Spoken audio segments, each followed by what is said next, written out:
Okay, so it's Wednesday, the 2nd of December. The UK lockdown has just finished. It's just after midnight. Luckily, I train in a 24-hour gym. Fortunately, the manager of this gym was here. 1 minute past 12. What an absolute legend. So it's a late night session. I also have a new microphone, so I'm hoping that the audio is going to be a lot better for you guys on the videos going forwards. I did say at the beginning of this lockdown that don't just take a month off. The gym is unlikely to open on the 2nd. Fortunately, the gym has reopened. I've done about 86 sessions since the end of July when the gym opened to the beginning of November when it closed. So I've trained quite a lot, a huge amount of reps and sets. Actually, on reflection, I feel really good for the break. I feel quite fresh today. If you've been following me for a while, you'll know that I hurt my shoulder quite badly in November and I've been rehabbing it quite hard. My shoulders had a bit of time to rest the joint. I was considering what session I should do today on the first day back, whether I should go for more of a full body session. I decided I'm going to just go straight back in where I left off. So I'm going to do a back session today. I'm going to do a chest session tomorrow. I'm going to do a leg session the next day, and I'm going to do a shoulder session the day after. What I thought about doing going forwards is showing you the full session that I'm doing, but focusing on one exercise in particular so that I can give you some tips and advice specifically for one exercise that you can take away and improve in that exercise. And then the next session I'll do a completely different exercise. Today I'm going to do it for single arm rows because I rarely see people doing good quality single arm rows that are really targeting the lats and not the biceps. So I hope you like the video. Let's get into it. We're going to start with some chest supported row.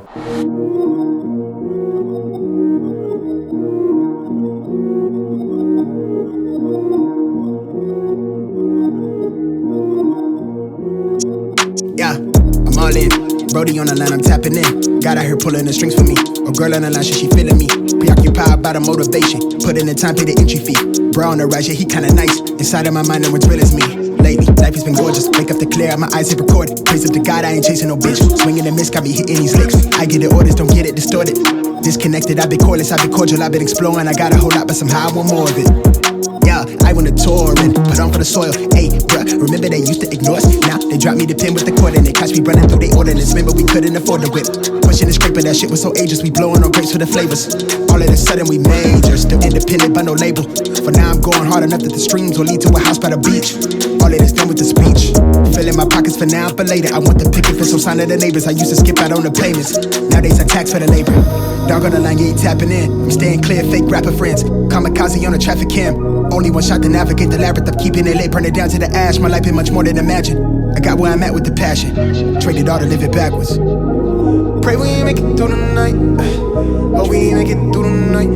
You can see it when you look into my eyes. When you look into my eyes, you can see the grind all day. Life been going my way. Life been going my way. Wanna grind all day. Life been going my way. Life been going my way. Yeah.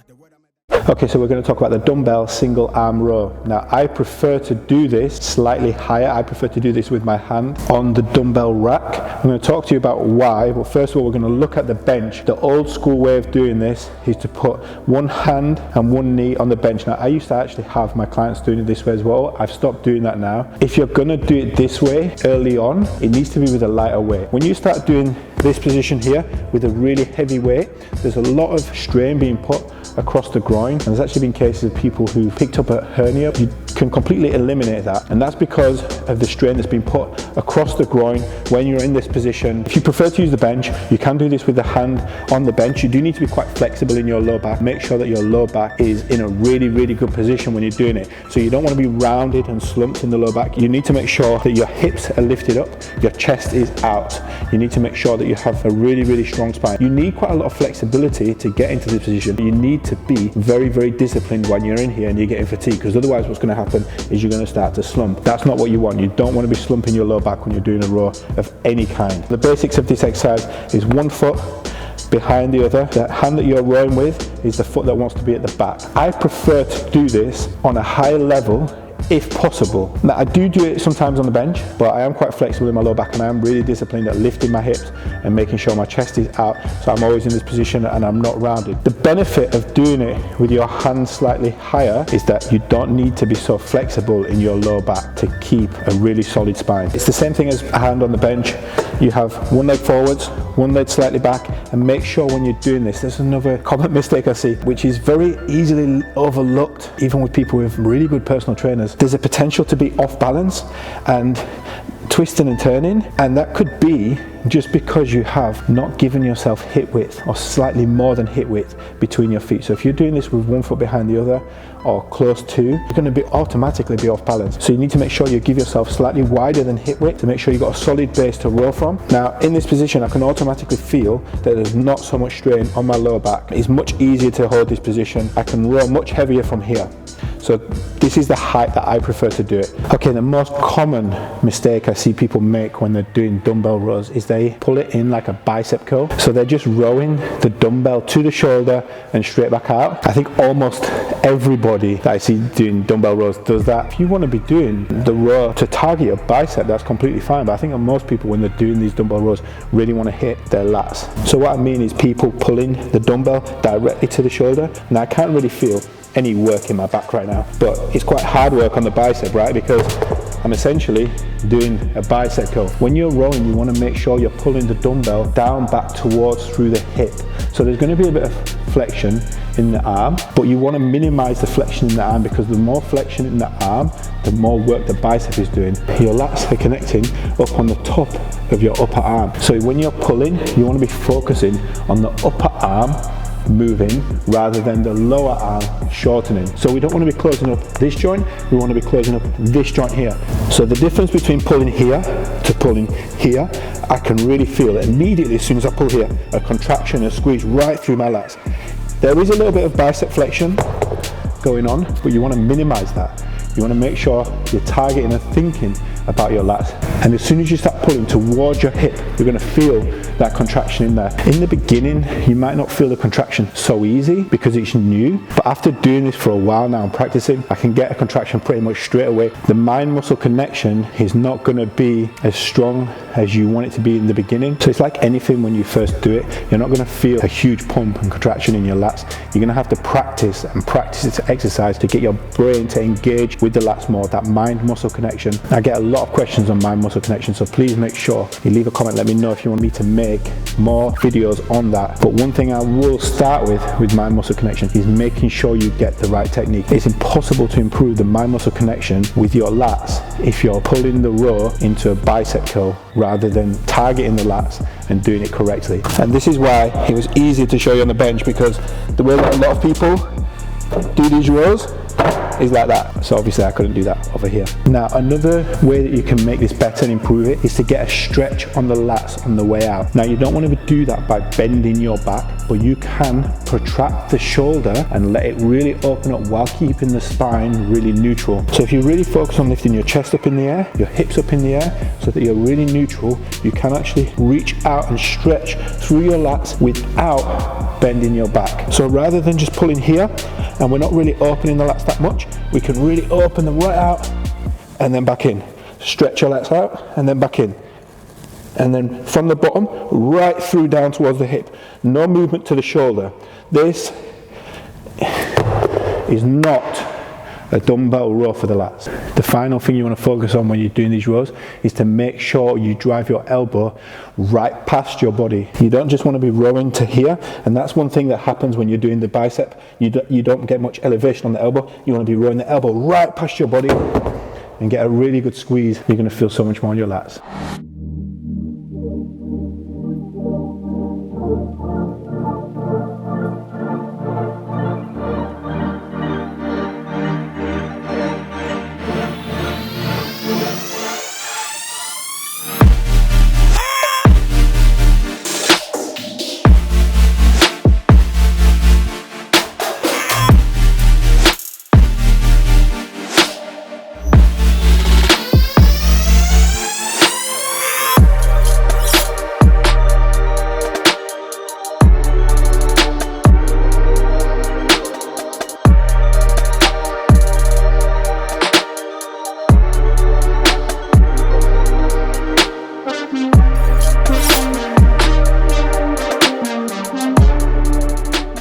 Okay, next we're going to move on.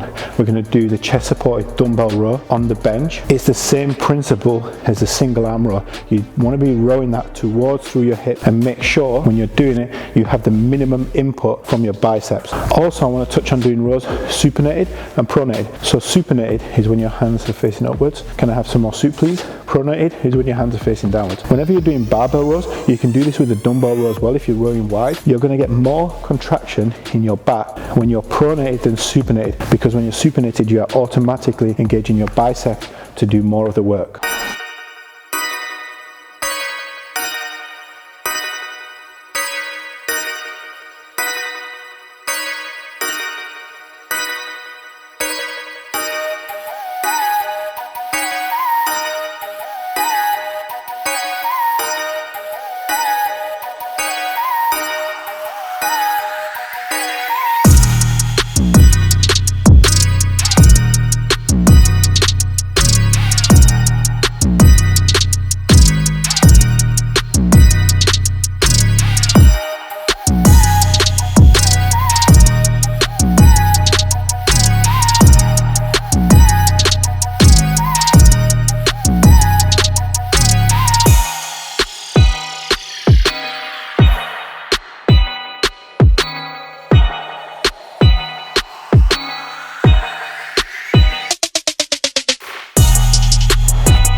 Okay, so that's session 1 of post-lockdown 2 done. I'm going to go home now. I'm going to get this video edited for you guys, and hopefully it's going to help some of you lot who are doing your back work this week. Please make sure you leave a comment. The notifications are on my phone. I read every comment. I try to reply to as many as I can. I'm going to be uploading a video of my daily diet, what I'm eating every single day. Let me know your feedback on the new microphone, and thank you so much for watching right to the end. I'll see you guys soon. For my wins, I need my hands. This life is real, if they pretend. Aim off the bench, I get it in, I get it in.